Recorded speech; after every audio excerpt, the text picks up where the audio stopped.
Okay, so we're recording. All right, so anyway, yeah, so today what we're going to do is stuff like that. So we're going to look at exporting video. In fact, what I'll do is I'll go through that again. Actually, this time I'll do the sun study, which I don't think By is the way, your screen's not sharing.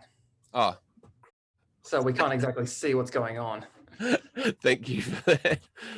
I forgot that to stop it to start the recording. All right, you see that? Yeah, now we can see. Okay, so there's my amazing pergola. And so yeah, so what we're going to do is just basically go off to a great start this morning, aren't I? Document creative imaging, create a sun study. But yeah, first you have to set where you live in the world, which, oh my God, I've forgotten where that is. I think it's in the project info. No, it's not. It's in the 3D window settings, which is, I should have, I wasn't expecting to do this, but anyway, 3D view options, 3D projection settings. I think it's in here. Sunlight. No. Oh, anyway. So then you go to document creative image, document creative imaging settings, create sun study. Then you do, like in this case, sunset to sunrise would make a lot of sense, unless you're doing, because like what you can do with the sun studies, you yes, you can do it as a movie, but you could also do it as an image sequence. So if you're doing a layout, you might want to compare summer to winter. So then it would make more sense to do it from a specific time. Otherwise, one's going to be shorter than the other, and they won't line up. So in that case, you can go from 6 a.m. to 6 p.m. or something like that, or maybe a bit longer to get the whole sunset in summer. Otherwise, sunrise to sunset is a really good one for movies. Now, this is going to be the same for whatever movie program that you're exporting from. Sorry. So if you're in Revit or whatever, your 3D animation programs, you're going to have a bunch of options to export. Generally, they will have some really good video codecs, usually MPEG-4 or H.264, same thing basically, and they'll have some image sequences. The advantage of doing the image sequences that I find is that if your computer crashes or it's just taking too long, with the image sequence, you've got every single image that it had already rendered. So if it crashed, you could go, okay, well, actually, let's just keep going, but we'll go from 12 o'clock till 6 p.m. because I've already got the mornings all rendered out. And so you could continue it without having to start from the beginning. As you could see before, though, it rendered out pretty quickly, so it wasn't a big deal. MPEG-4 is going to be quite heavily compressed. So that's great if you just want to spit something out quickly and send it to a client. But generally, you'd want to use either QuickTime or on the PC, I think it will say AVI. And then you've got best depth is the level of color, but it hasn't got a heck of a lot of settings in here, which is a little bit worrying. But anyway, if you want the transparency, so if we wanted to put your building over the top of another video, which is totally doable, right? So we, I suppose, let's say we'd gone out and we'd done a sun study. So we've done like a time lapse, stuck a camera out there, and filmed from 6 a.m. till 6 p.m. or whatever the sunrise to sunset was for the day. We could actually position a camera using the camera tool in exactly the same location that the real camera was and set it up so it's the same, and then render it out using the alpha channel. I believe there's a texture that you can actually use that will capture the shadows as well, so you can use that on the terrain, so you just get the shadows, no color rendering. And so then you could do the sun study in your CAD program, and in theory it should line up and look like your 3D model is sitting on the landscape, going through a full sun study. So that's what the alpha channel is. The alpha is your transparency, so that will capture not just the totally transparent areas like in the background here, but it'll also capture partially obscured things. So that's where you'll see a shadow capture. I'm pretty certain if you go into one of the materials, you'll find a shadow capture material. So all it does is that, just basically ends up semi-opaque or completely transparent if there's no shadow falling on it. And so you'd have to render out with that option. You've got the frame rate. So if this is going out for TV, you'd probably want that at least 25 frames a second. Again, it just depends on the project. So as we were talking about in previous sessions, it just really depends on what you've captured and what your intended output's going to be. This will take all of the settings from the current photo rendering settings. So however you set up the photo renderer, including the resolution, it will just adopt all that. You can put a timestamp on it, so it's going to put like text in the corner using these fonts, that location. So we'll go, no, I want it in there, and that's pretty much it. So yeah, if you want to guarantee you've got good resolution TIFF, JPEG won't save an alpha channel, so that won't be any good to you. TIFF will. So TIFF would be the best quality. So like that. But you're going to have to just like drop it into Photoshop or something like that. Notice it doesn't have a frame rate because it doesn't. It's just going to take. It's just going to punch out a whole bunch of images at 30-minute intervals. Now that means that this entire thing is going to only last 1.1 seconds. I'm assuming that's at 25 frames a second. So in that case, we would have to have like maybe 5-minute intervals. I'm just going to bump this right down to like 6 frames a second, right? So we get a 4.7 animation just because I haven't got time to render this out. And we hit save. Where's it going to save to? It's going to save to my desktop called Sun Study Demo. And away it goes, and it will render out with all of your current 3D image settings. So that's going to pretty much apply to any 3D program. We'll have what frames you're going to be rendering. So like, are you going to render, if it's a program like Maya or 3ds Max or something like that, you'll have a project that might be 100 frames long.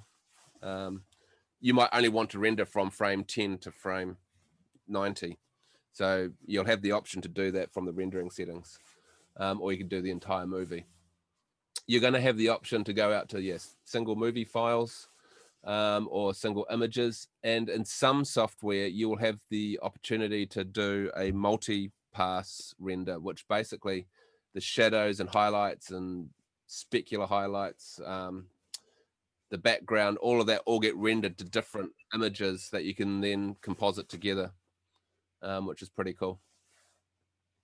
So generally once you've kind of got your renders out, that's when you're going to need to stick it into your editing program. So if you've done an image sequence, I don't know if it's just laziness or just habit. I usually just drop it straight into Photoshop and then render out to video from there. But yes, you can go straight into like, your editing program of choice. Most programs, especially like DaVinci Resolve, loves image sequences. And they're actually relatively fast to work with, even though they can be quite large files. So as long as you've got a decent hard drive, going to an image sequence and rendering an image sequence isn't actually much work for the CPU. It is a lot of work getting those files, depending on the resolution. So if you're doing like 4K 60 frames a second, then your computer might struggle getting TIFFs off the hard drive fast enough, especially if there's very little compression. All right, let's just go and open that movie. So here's our Sun Study that we've just rendered out. So it's actually, this is probably going to work because Zoom has a tendency to have really terrible. Why is it not going to? Doesn't want to. Oh, it's because I've got this in full screen mode.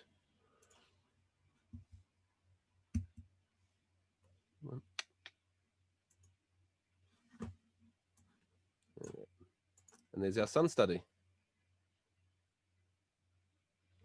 Pretty cool, eh? If we're doing this for some sort of exhibition, we can just stick it on loop. So yeah, just keep in mind that the resolution. I was a bit lazy and I didn't actually go through and set up the rendering settings in the first place. That's where you would set up, 1920 by 1080 for your output resolution. I mean, yes, it is quite convenient having the time in there, but it is burnt into it. So if you want to crop that out and move it, tough, you're stuck with it there. Yeah. And as I said, yes, you can do it to an image sequence, and then you could like lay that out like in well, in ArchiCAD or in InDesign or something like that. So you could actually have, you know, still renders as well if you want to do a more traditional sort of printed layout with sun studies. Awesome. But yeah, as you can see, you kind of need something that's going to cast interesting shadows. If it doesn't have very interesting shadows, it's a bit boring. And you need a ground plane. If I didn't have a ground plane in there, and I didn't have these pergolas, it would be incredibly boring. All I'd see really is that wall and that late shadow, and be a bit boring. It does work for internal renders, of course, as well. So if you go into the master bedroom and render it out, you know, you'll see all the shadows all falling through there. And it can be very informative as well. So I know that, like, you know, some there was a project done recently, one of the big buildings that was down on the waterfront, and they did sun studies from every single apartment to see how the sun was going to fall into every single apartment. And yeah, which seems a bit extreme, but anyway. All right, so yeah, and as I said earlier before I started the screen recording, unfortunately, in ArchiCAD, yes, you can create fly-throughs. Just one little word about fly-throughs is they are completely unnatural. The only person that really benefits from it is you, because you know the model and everything. But one thing that is quite annoying is when you can change the position of the sun as well, is when a camera goes flying down Main Street and through the front door and up the corridor and out the window, and it's just ridiculous. If I gave you a video camera, you would never ever do that. So just keep in mind what you're doing with the camera. It can also actually, cause nausea, and in the worst case, if you're going too hard out. So just really keep in mind, try to keep shots really realistic. This one is even quite extreme. The best shots are eye level shots with really subtle movement, and don't be afraid to do lots of small videos. So this gets into the realm of cinematic techniques. So if I was trying to show off a building, if I want that building to look big and powerful, I'm going to start off with having a low angle shot looking up at it. Whereas you'll find that quite often architectural imagery will have like an aerial photo looking down on a building, which cinematically says you are weak and feeble. So that might not be the message that you want to portray.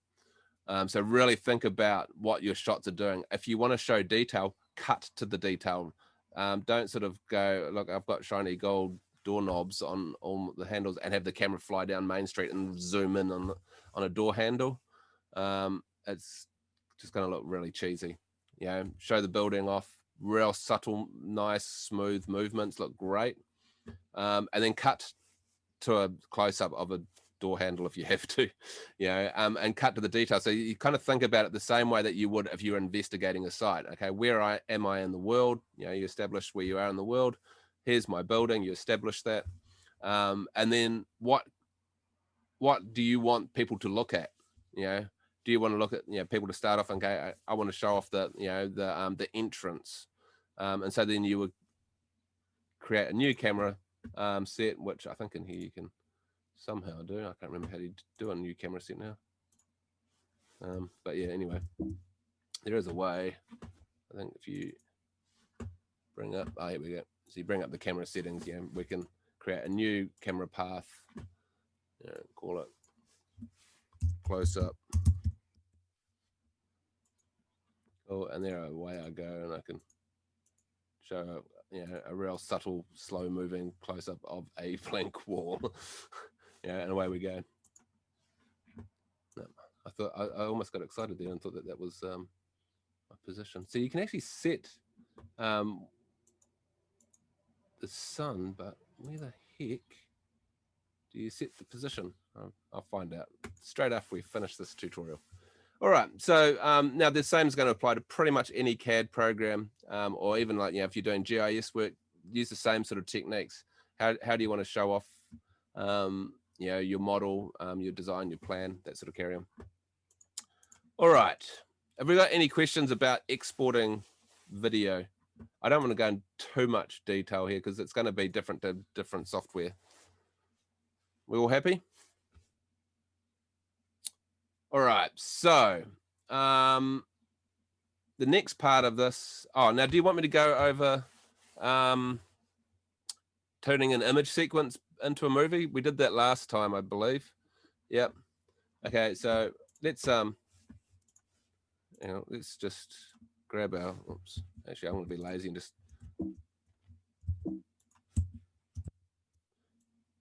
It's going to move the cameras too. Let's do a quick image sequence here. So I'm just going to move my cameras.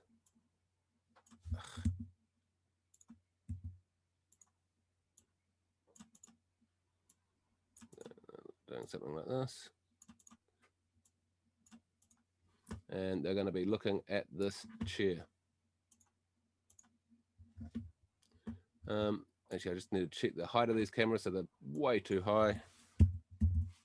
If these two numbers are the same, it'll be like looking dead straight. Okay, so that's, in this case, this is the height of the camera, and that's the height of the target. Again, nearly all 3D programs and CAD programs will have the same sort of target camera mode.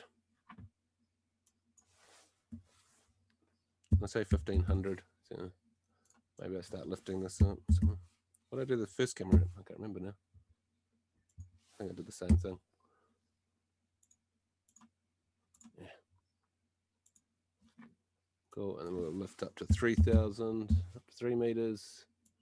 Still looking at 1500. Okay. So then I go to my, actually, first of all, what I'll do is I'll just make sure that I have actually got this framed. You can actually see this is quite a wide shot. That's what these lines here are. So you can somehow, if I select that,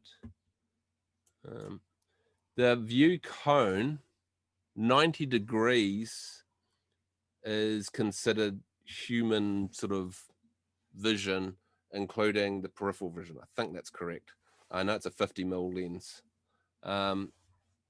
So yeah, so in this case, I actually want to zoom in a little bit though. So I'm just going to go to 35 degrees, and that should.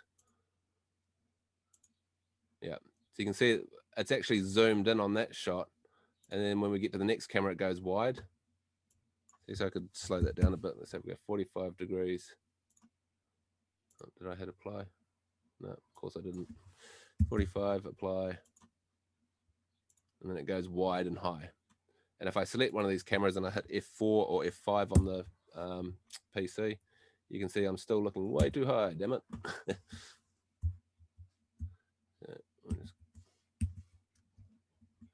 So that's my target height. So that should probably be about 500 then. That's going to be the same for this one.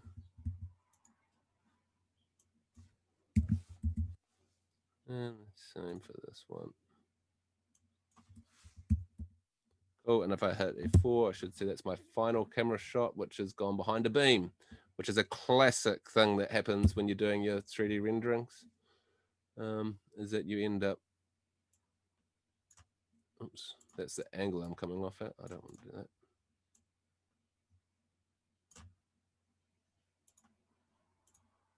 These are like a Bezier curve, so that's how it's going to leave.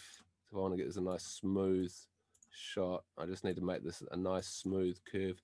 I think somewhere actually there's different types of curves it can do between the frames, but anyway, it's been a while since I did this. All right, so now we should get free of that pergola. Just okay. So we're going to render this out as I'm just going to do this relatively small. So again, we just go to our creative imaging photo rendering projections. Oh, sorry, settings, not that one, but anyway, nice to see. Where are we?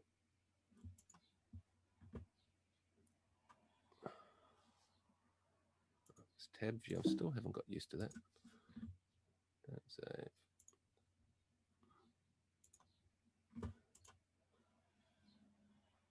go to rendering settings.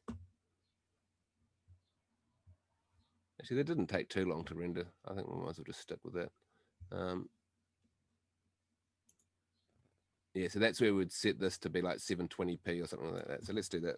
1280 by 720, so that's 720p. Oh, dang it. Cool. That will do us. If we hit that, we'll get a quick preview of it. Looks lovely. Excellent.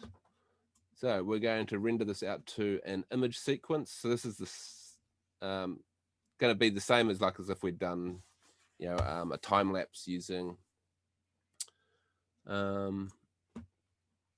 stills camera. Cool. So I'm going to go TIFF images. I'm going to do it with the alpha channel just so you can see what the alpha channel looks like. And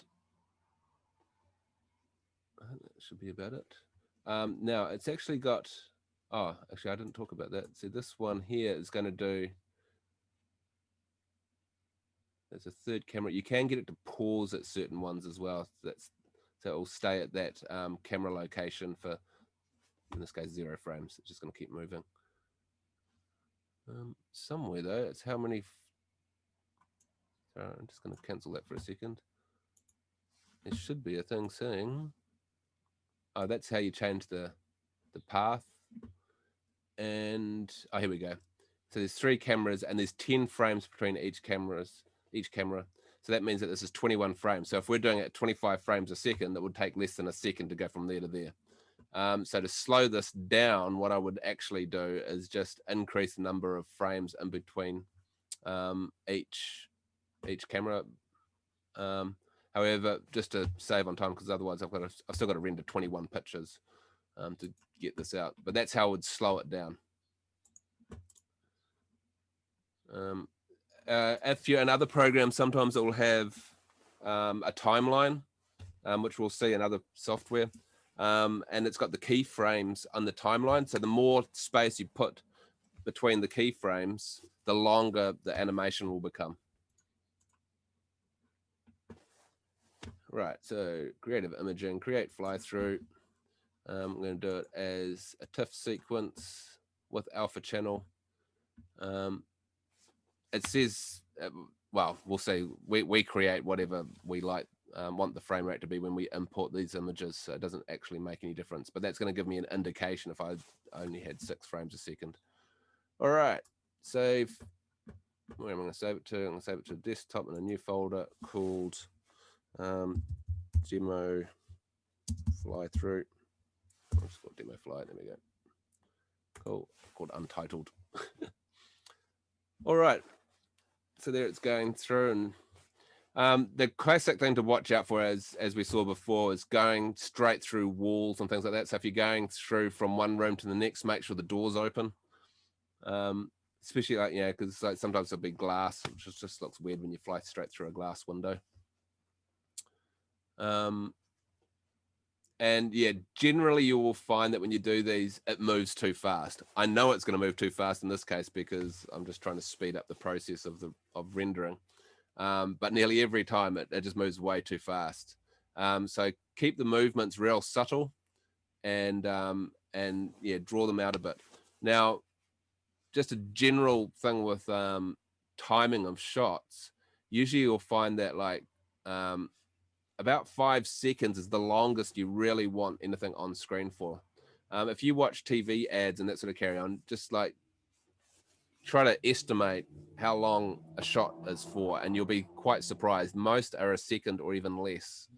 So yeah, I quite often see people doing renderings and each shot is 10 seconds long, and it just becomes very slow and a little bit boring. And the last thing you want is people to be bored with your design. So the faster those shots are, the shorter the shots are, the more exciting it will be. The longer, more drawn out, the more sort of, you know, beautiful and romantic the video will come out. Obviously, that needs to be balanced up with the color grading and the music that you choose and that sort of carry on. So it's a really good idea right from the very start is to decide what is my design? You know, is my design an exciting design? Is it aimed at the youth? Is it, you know, more business, corporate sort of thing? And then you can kind of match a genre, of like a film genre, to your final product. And you'll find if you work to that framework, it's going to be a lot easier, and it's a lot easier to influence people's you know, perception of your design, because, you know, you're using, you know, well-known techniques. The film industry has been around for over 100 years, and it's pretty fine-tuned, and we're kind of trained, if you like, to read all the meaning and filmic techniques. And so that includes the camera angles and the grading and the sound and the audio, and even to a degree, you know, the actors that you have in there. So yes, you can, I mean, architectural videos tend not to use actors, but you're kind of missing out on something as well. So if it was a really big project, it's a really smart idea using actors to kind of imply emotion. So if they look really happy and excited about something, the viewer is happy and excited about it. They kind of transfer that emotion over. They're also a really good way of being able to navigate around a site. So if we see our characters walk around the corner of this building, and then we cut to them as an over the shoulder shot, we know that they've now walked around that wall. If I just cut to that shot with no actor, it's just another random location. I don't know how we got there. So using actors isn't a silly idea. All right. So Zane, what is the appropriate per second per shot? Like what the time? Okay, so normally it's, sorry, you mean like the frame rate? Yeah. Yeah. So in New Zealand, all of the TV that you see is all 25 frames a second. So if you are filming stuff, generally it's a good idea to film at 25 frames a second, because the lights flicker at 50 frames at 50 hertz. And so if you film at other frame rates, you can sometimes get a weird flickering happening. If it was intended to go onto TV, doing it at 25 is a very smart idea. If you are doing renderings and you're matching that up to footage that you filmed on your camera, on your phone, generally phones only shoot at 30 frames a second. So it would be better then to render everything at 30 frames a second so it matches up. Otherwise you get some weird sort of glitches as it goes from, especially panning shots and things like that. You'll notice it sort of stutter every now and then.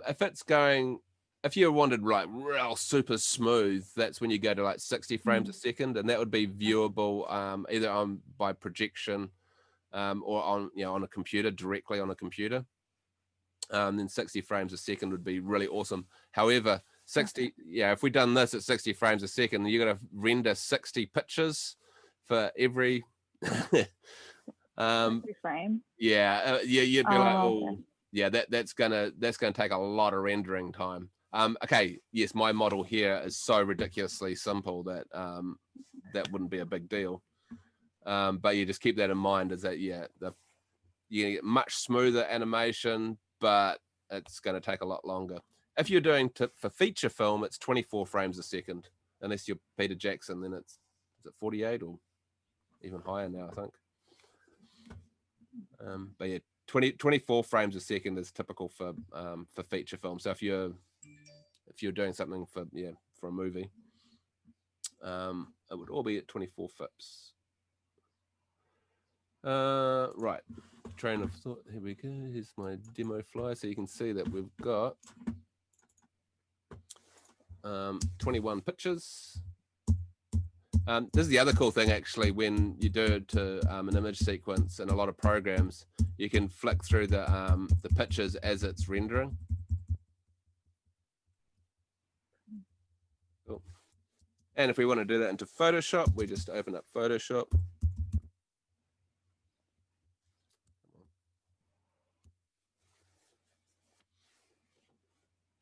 Yeah, just keep in mind, this is going to go really, it's going to be moving really fast if I set it to 25 frames a second. I'm just going to do this. I'm going to open it up at, let's say, 6 frames a second, just to make it go slower.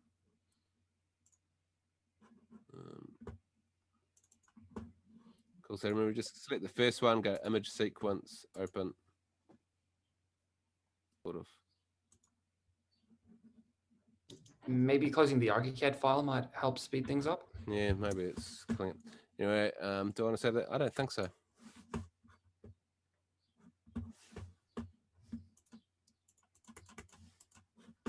Don't know, that's really weird. Oh.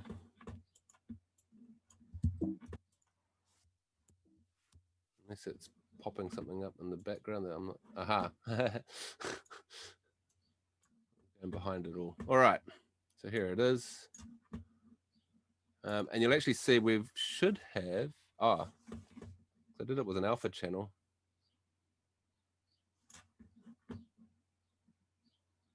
We're not actually seeing the alpha channel. Oh, that's a bit weird.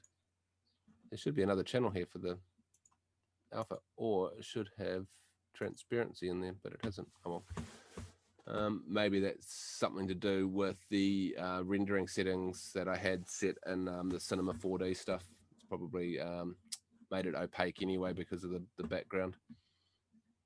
Anyway, so if I hit play, what is going on here? Somewhere there should actually be a thing saying what the frame rate should be. I think because I've got so many bloody windows open on so many different screens, what I'm going to do is I'm just going to hit return because that's what would normally be asking something. Oops. It looks like it's at 25 frames a second or something like that. Yeah, it is.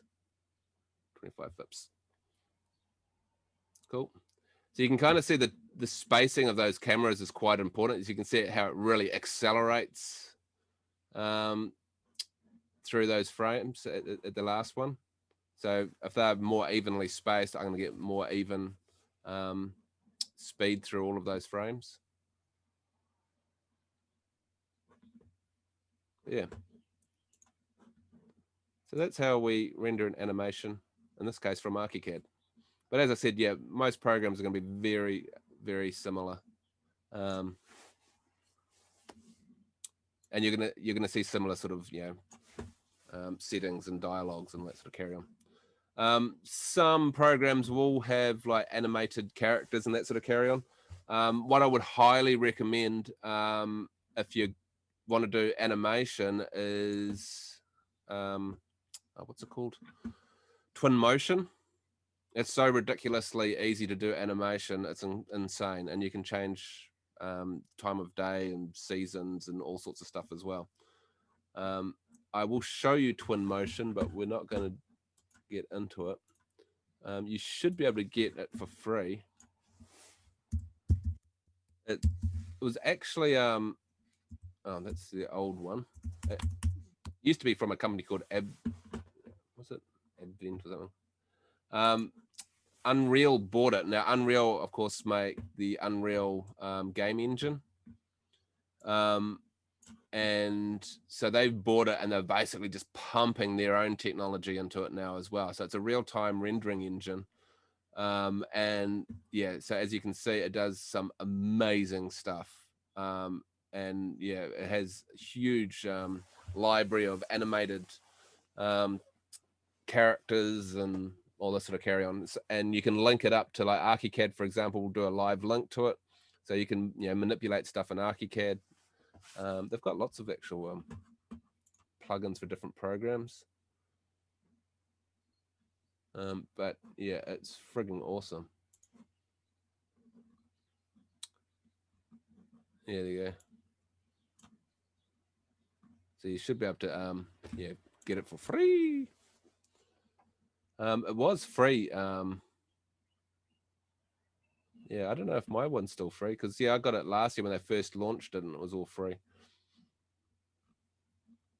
But yeah, it's frigging awesome, and does it in real time. Lots of trees and things like that.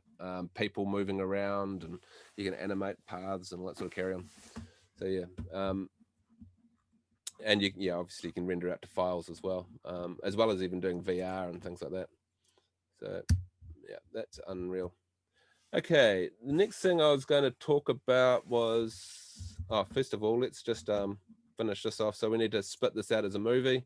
So as I said, I quite often just use Photoshop just to turn my image sequences into movies. So you just go export, and we're going to render to video. This dialog pops up. So yes, we can go to H.264, which is great as a final output, but I want to go to QuickTime because I'm going to do some more work on this. Now you'll notice that Adobe Photoshop gives you very, very few options for the codec. However, animation is basically uncompressed, so it's totally fine to use. It also supports an alpha channel if you had one. What the frame rate's going to be, that's about it. 1280, nothing else there. You'll notice it does have some presets in there. So you can crop it. If you rendered it at the wrong size, you can crop it down to full HD or something like that. I would probably just do that in my editing program, because then you can move it up and down in the frame if you want to later on. And you can do an image sequence from here as well. All right, so we're going to call that fly through. The PC version is basically the same, but it has AVI, and I think it has exactly the same settings. Yeah. Oh, DPX is actually quite good. That has a much higher bit depth, but you can see it's only doing video codecs. So this would be really good, especially if you wanted to do more work. This is all going to be 8-bit anyway, coming out of ArchiCAD. But yeah, actually that's a good point. One thing, yeah, if you get to choose the bit depth, 8-bit. So 8-bit means basically you've got 256 different reds, 256 different greens, and 256 different blues, which combined give you 16 million colors. Now that seems like enough. However, if you're doing stuff, especially very monochrome, so like if you're doing like a black and white render, and there was very subtle changes, so especially like if this was all in black and white, some of the changes through here would be so subtle that you would actually be really struggling with 8-bit color, because grayscale is going to be the same number, the same value in the red, green, and blue. So that means you only have 256 different shades of gray. Now, for some things, it was real high contrast, that would be fine. If it was really subtle, so like this ground, you start to get banding happening. And so that's where you can kind of see a line going through your model. There are ways of getting around that a little bit using sort of noise diffusion, which basically it kind of does little speckles instead of solid colors. But if that is the case, that's when you want to use higher bit rates. So you see it's got like maximum bit depth here. So they'll be set to whatever Photoshop is set to. So quite often you'll see there'll be 10-bit. So if you go to 10-bit, well, that's 1,024 different shades of gray. And you even go right all the way up to float, like 16-bit float, which is like a scientific notation, and that just gives you a ridiculous range, especially for your grayscales. Most color grading software, like DaVinci Resolve, love working with that sort of stuff. I think natively it works at 10-bit anyway. And so that way you will avoid, so if you start getting that weird color banding, it looks like a line. So you've probably seen it sometimes with like photos, and there'll be like a real blue sky, and you can almost see these like weird lines drawn in the sky. And so that's where it's basically, it's the steps in the color, most obvious, and especially grayscale images. So that's where I'd probably go to that. Yeah. A quick question, because we're exporting. Is there a reason why when I export stuff from Photoshop and into Premiere Pro, my Premiere Pro lags? Like everything that I've edited in Photoshop, and I've adjusted the settings to the Premiere Pro, like to reduce the lagging, but it's really slow. My guess would be the image size might not be ideal.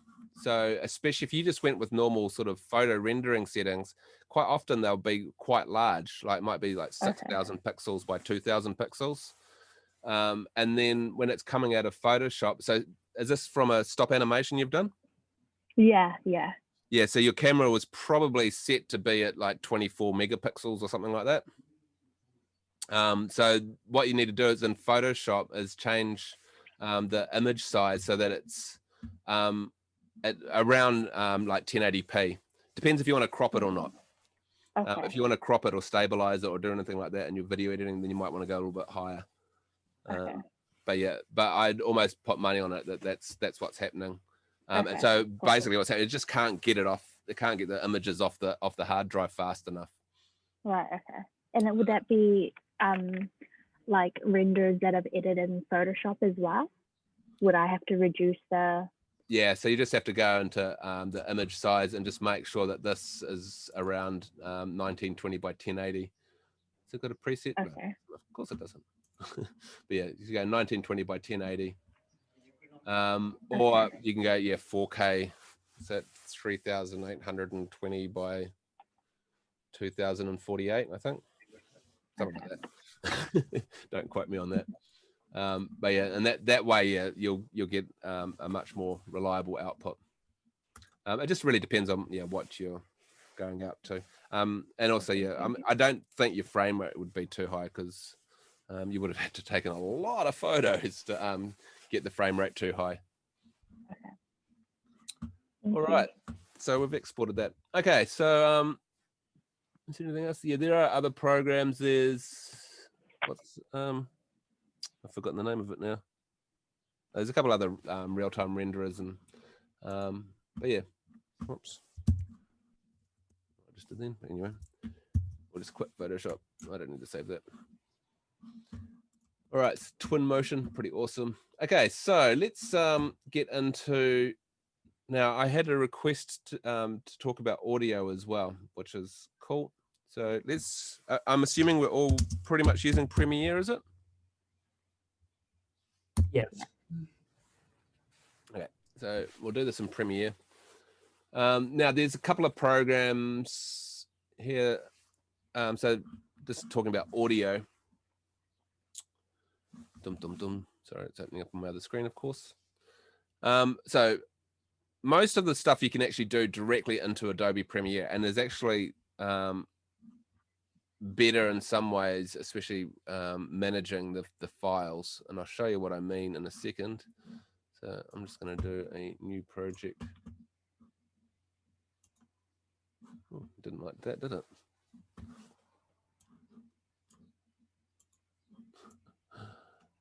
New project. Alrighty. Yeah, let's just go. Okay.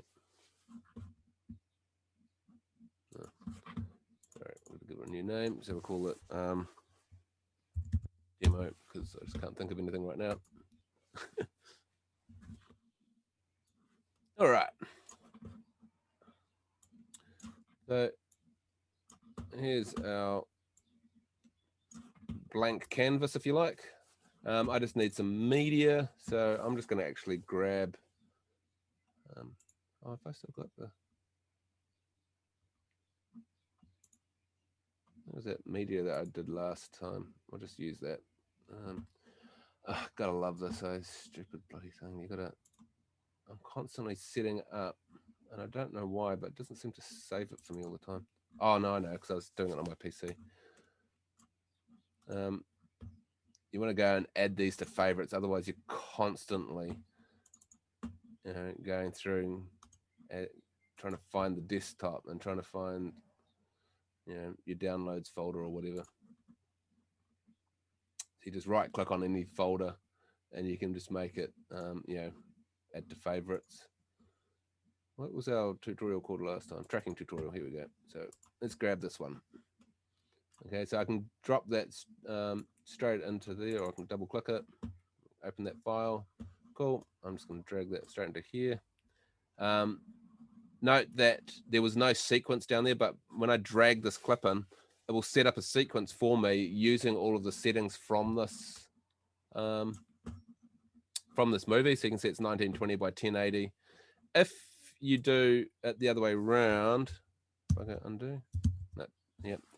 If I go file, new sequence, just be careful because quite often, okay, this one's set up all right. On the PC, I noticed that when I did it, it was like DVPAL or something like that. So it was super low resolution and a strange frame rate. Even this one, let's see. If I just go okay, it's going to be at 24 frames a second. So it's a good idea. If you've got a video and you want everything just to match it, drag that in. Be careful though, because if you do that with some weird, funny little, GIF animation or something that you downloaded off the internet, and that's the first thing you put in there, you're going to have this, 6 frames a second, 300 by 200 resolution or something crazy. And that'll be for your entire movie. Generally, and I'm assuming that it's still the same, you can change the frame size, but not the frame rate once you've got a movie on the go. Oh, I can. Oh no, how's that? It looks like you can actually change the frame rate now. Okay, interesting. That's been a long time coming. All right, so here's our video, right? Which at the moment is pretty boring. It says nothing.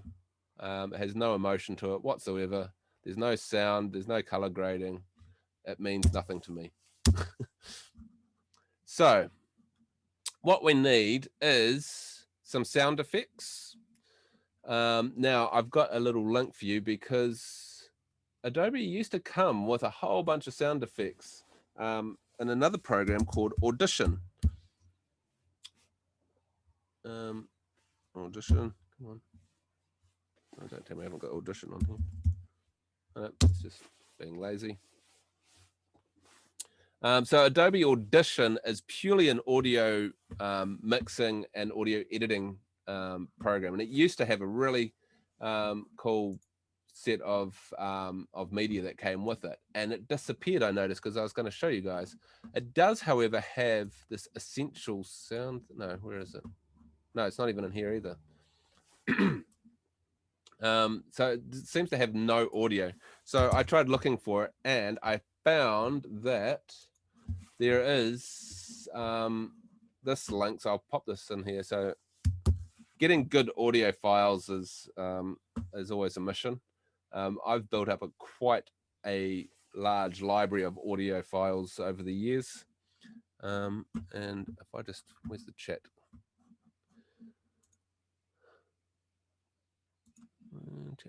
Chat. I cannot see the chat for some reason. Oh, there it is.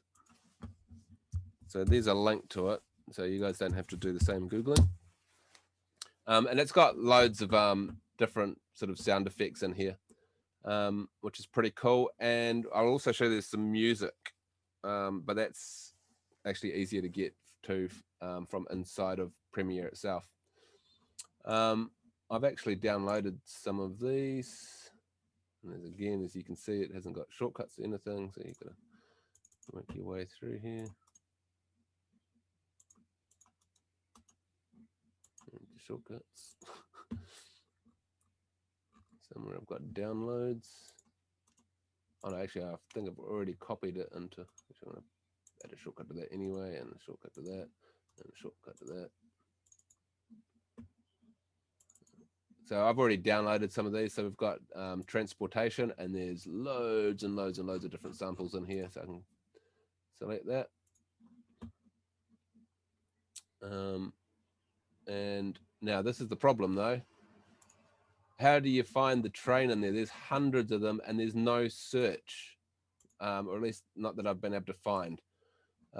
So it is ridiculously painful doing this from inside Adobe Audition, even though it used to have a really good way of being able to manage all that. But anyway, kind of sucks. But yes, normally what we do in Adobe Audition is you can sit here and mix sound together.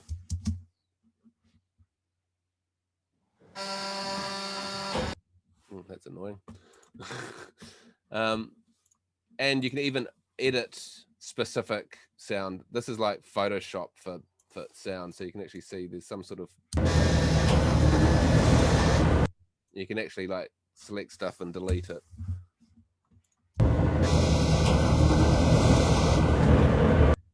Which is pretty cool.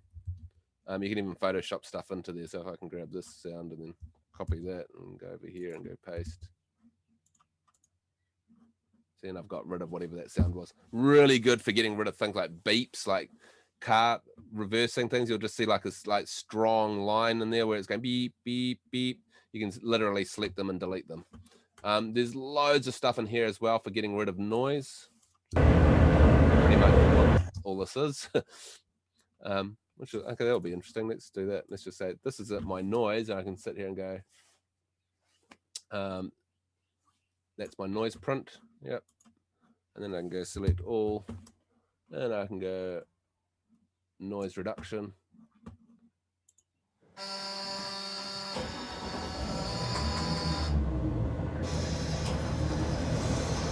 out. It's in there. Around. Eventually, it turns into digital tin can. But yeah, it can be really good just for cleaning up audio. Cool. I'm not going to get too much into Adobe Audition, but yeah, just think of it as like Photoshop for audio. Really handy for just, fixing stuff up. It's got a whole bunch of stuff for like getting rid of beeps and clicks and all sorts of stuff. Yeah. Hiss reduction. So that's when people keep going into their microphone. So you can do a hiss reduction. It should get rid of all the times that people say into a mic. But yeah, kind of cool. However, I'm going to show you how we can do all this directly into Premiere.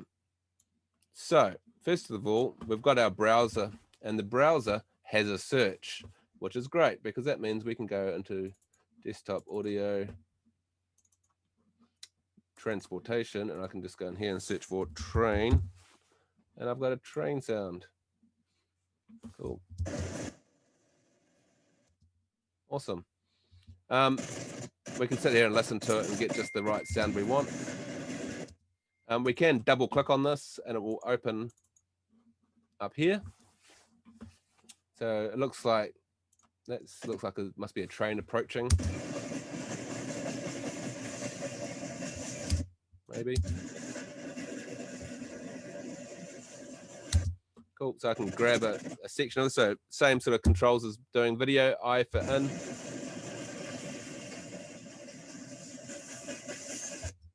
O for out. But to drag it down there, see this got this little waveform. If you grab that, you can drag that and pop it down in one of the audio tracks. Cool. I can make this a bit longer as well.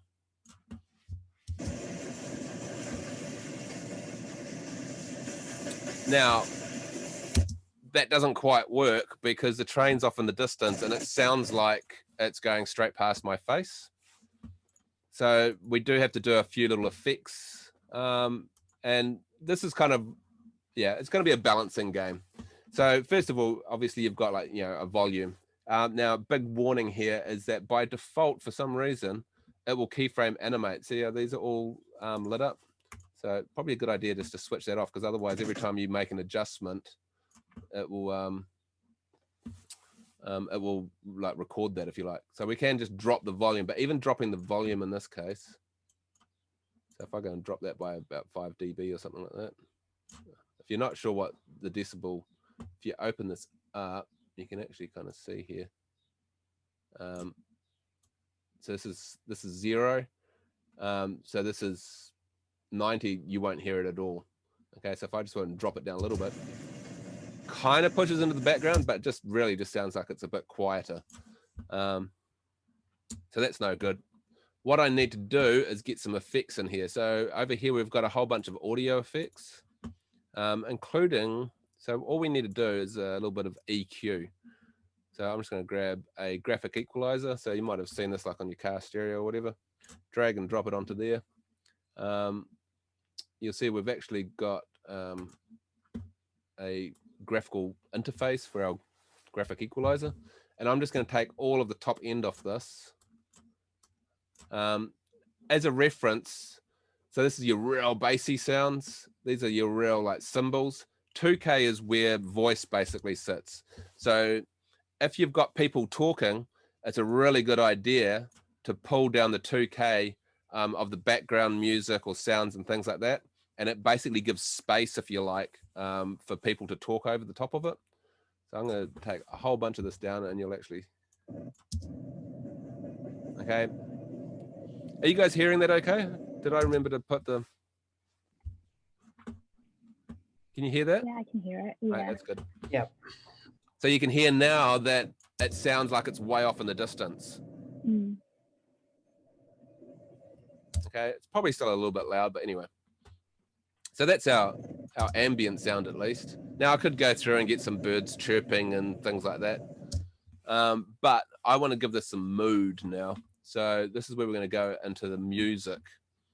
Now there is actually, if I can remember what it's called, it's not obvious.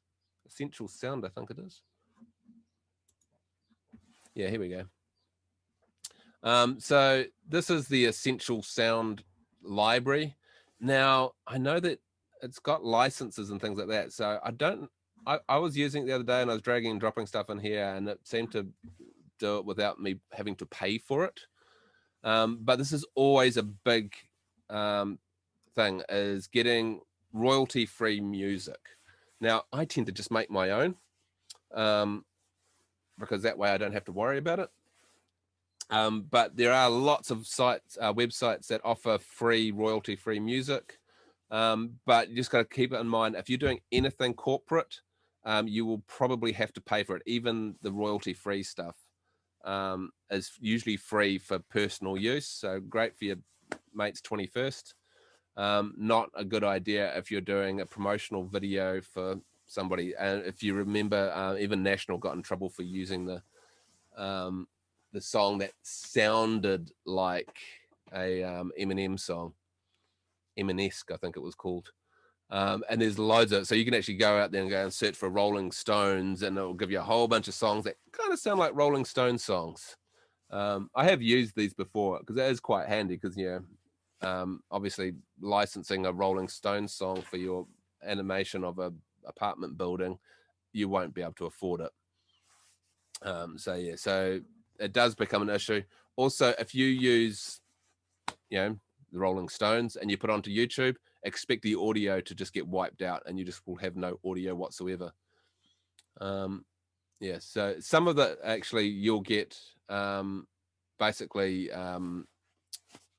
the artist will get the ability to put advertising on your video and they will get the money from views from your video. So yeah, it's a really good idea to try and find royalty-free stuff or pay for it, which is easy when it's a client's picking up the bill. But anyway, so here you can see we've kind of got a whole bunch of different sort of moods. So we can kind of go, cool, I want gritty. I want to turn this into sort of a gritty sort of, I know, dark sort of scene. So I want kind of electronic is going to be, and here we go, we've got a few things here. Notice that it has got sort of explanations in here as well. So this isn't saying dark and gritty to me. Sounds very happy. Yeah, so you can kind of go through. Actually, I'm just gonna make this window a bit bigger. No, I'm not. Fine. Gotta love that. Yeah, if that doesn't work, what other moods have we got? Atmospheric, dramatic, dynamic. Yeah.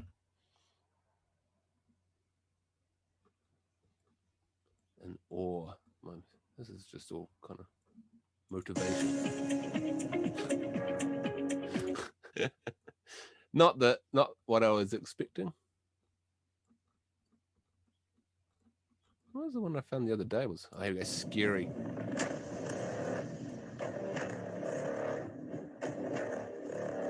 That sounds more like us, apocalypto. So again, you can just drag this down into your soundtrack. Double click on it and you can open it up here. So you can kind of see we've got a few different things happening in here. What's this bit?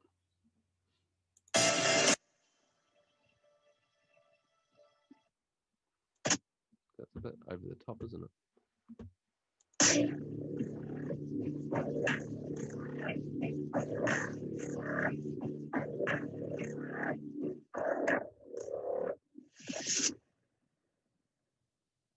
Oh, awesome. Okay, we'll go with that. I'm going to set my out point. End point will be around here somewhere. Cool. And that should have made that shorter. But anyway, that happens sometimes. I just drag and drop it back down again. Just delete that one. Oh no, that was, sorry. Oh, it probably flew off to the side there. Cool. Actually, I'm going to have this so that it's in darkness. We actually have the train sound kind of come in a little bit beforehand.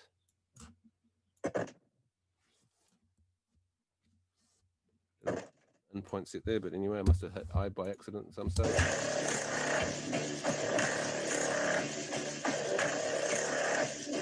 Now you can see it's way over the top in volume, so I've just got to actually just balance stuff out here a little bit. So again, just turn that off. Come on.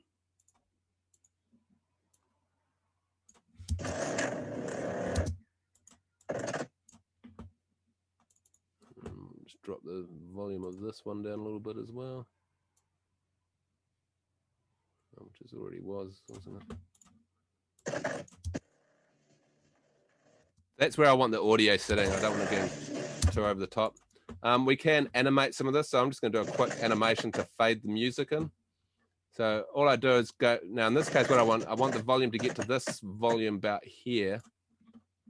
So then I'm just going to go through and I'm going to put this on. And if I click that, it'll add a keyframe, which it already had actually.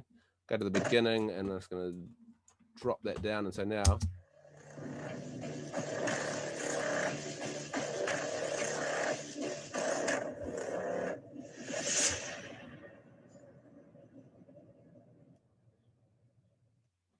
cool. I might keep the train sound going a little bit there as well. I could fade in the train and that sort of carry on.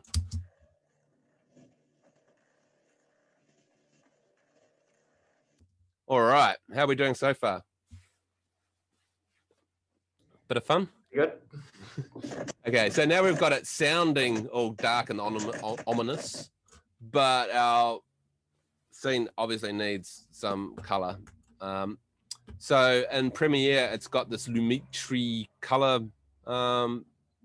thing. And if I select this, I can actually quickly go through and do all sorts of stuff. Now we've got some awesome controls here, so we can just do, you know, we can fade our film, and you know, we can sharpen it, which looks hideous, soften it, that sort of carry on. Put that back to 0. I don't like sharpening myself. We can make it more vibrant, you know, or less vibrant. Oh, that looks kind of cool. You know, so let's make it look a bit darker. We can, so we've got a highlight and shadow here, so we can actually make it so that our shot's a lot colder. Cool, that's looking pretty cool. We've got curves, color wheels. So color wheels is basically the same as what we just saw, but it's also got the mid-tone in there as well. So you can kind of get some more sort of, you know, interesting looking effects. We've also got the level, so I can darken the shadows, you know, and blow out the highlights, and just use the mid-tones just basically to get the balance about right.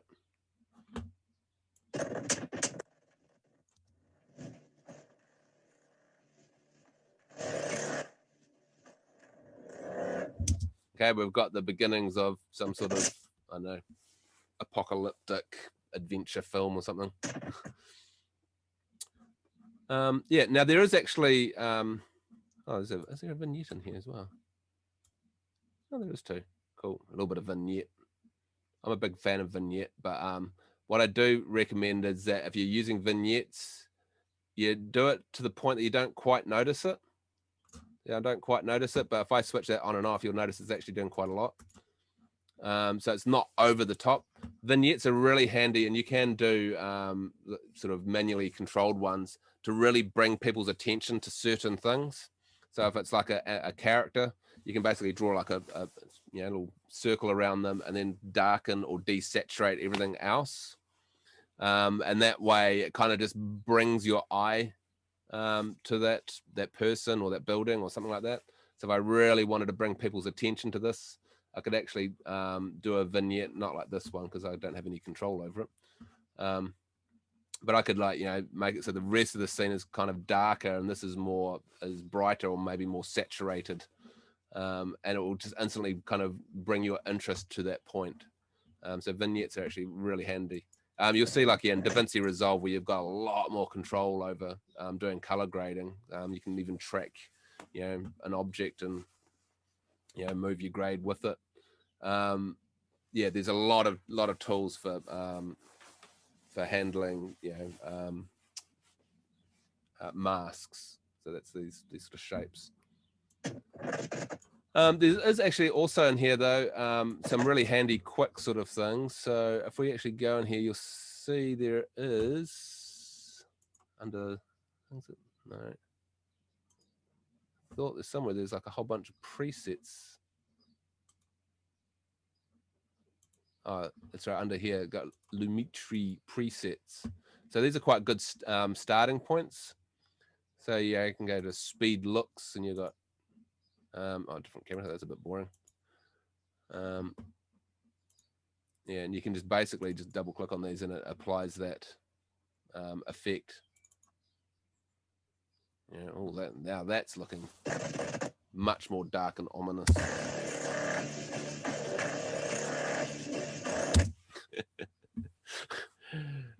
Funny. Anyway, yeah, how are we doing for time? 20 past 10. So yeah, so that's all the music. I thought what I'd show you as well, if you're into now, sorry, this is an Apple only solution, but what I use now, you could use GarageBand, and it comes with loads of samples and things like that. But the really cool thing with using either GarageBand or Logic, now I use Logic, is that you've got complete control over your music, if you like. So this means that now you don't have to actually be a musician, believe it or not, although just so happens that I've got a keyboard right here. See, I can load my video in here and then I can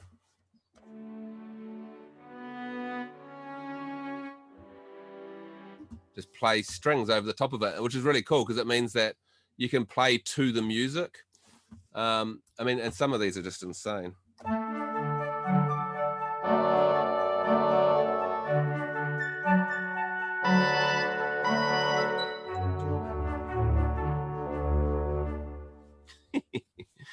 Fun, eh? So you can just, like, play traditional instruments or these ensembles, and you've got a huge amount of control. But what it does have over here is basically a whole bunch of loops. And so I can actually just assemble stuff just by dropping these straight into my soundtrack, see the movie, and I can get things to happen right at the point that I want them to happen. It's just a, yeah, and so you can just, which is really cool because it means, like, when someone enters a scene, you can, drop a different soundtrack straight on top of it. And you get a huge amount of control with all of this as well. So yeah, it's definitely, if you're into music and that sort of carry on, highly recommend Logic for it because it's just, yeah, so creative and quick. And I do most of my soundtracks, just drop the movie in. It's also got like sound effects and things like that, and a really good search. So I can just search for train. Oops.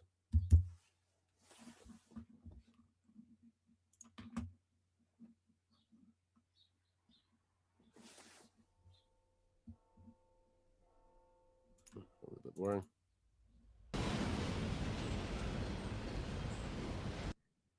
So there's all those sort of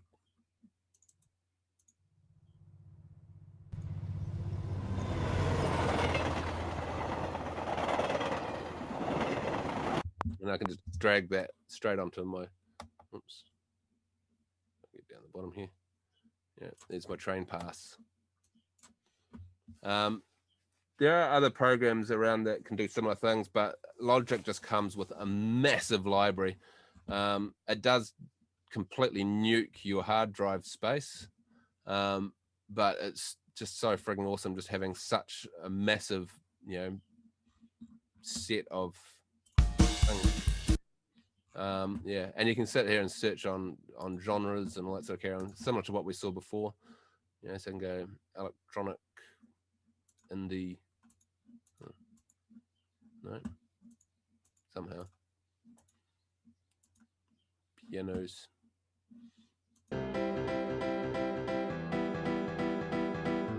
Drag and drop, and you can modify the hell out of it as well.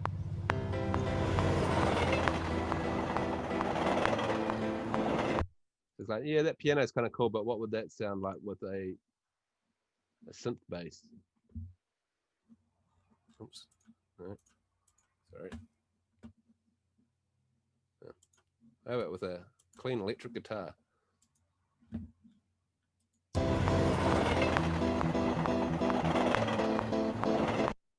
How about a electric?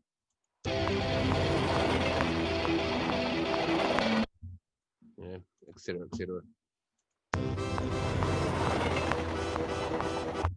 So yeah, so it's pretty frigging awesome.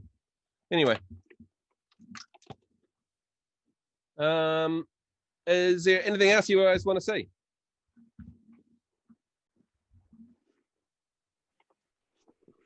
Zane, where are you putting the recordings to this tutorial? Oh, so the last couple of them I just put straight onto my YouTube channel thing. Hang on, give me 2 seconds.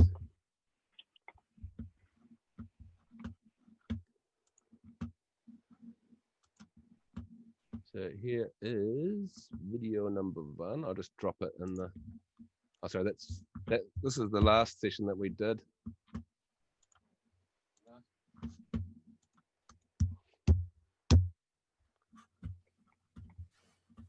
And sorry, I've done it in the wrong order. Introduction to video post-production tools. Viewer 1, viewer 2, and then you go viewer 3, viewer 4. You can even bada boom. Cool, and yeah, I'll try and get this one out as soon as I can, because yeah, I'm going away. So yeah, pretty certain I'll be able to get it out. Okay. All good. Have you guys got any questions or anything you want me to go over? Because you got yeah, as I said, I won't be around for a couple of weeks. We do have people that are in the DRH that are good with, you know, Premiere and things like that. So if you do get stuck, by all means email the, or even maybe even possibly pop in and visit them. All going well. And yeah, otherwise I'll be back on the 12th of October. Okay. Thank you. That's all right. Thank you. Is there nothing else you want me to cover or talk about, or? There's quite a lot that we went over. Have you enjoyed the this kind of series that we've done? Yeah, it's been very useful. Oh, excellent. That's what I like to hear. Yeah, because it's yeah, I always find it a bit weird if I was in the room with you, I can kind of see what you're working on and talk to you and that sort of carry on. Whereas this is just me sort of bleating on about how I do things. But yeah, oh, it's been fantastic working with you guys, and yeah, pop in and visit and show me your stuff when you're finished. It'll be really cool to see. We'll keep that in mind. I won't judge you. I'd say we're used to judging by now. Yeah, well, yeah, unless I'm on the crit panel, I suppose, but that's not fair. All right, guys. Till next time. Yep, till next time. Thank Thank you, you. Zane. Yeah, Enjoy see you your guys. holiday. Yeah, we'll do.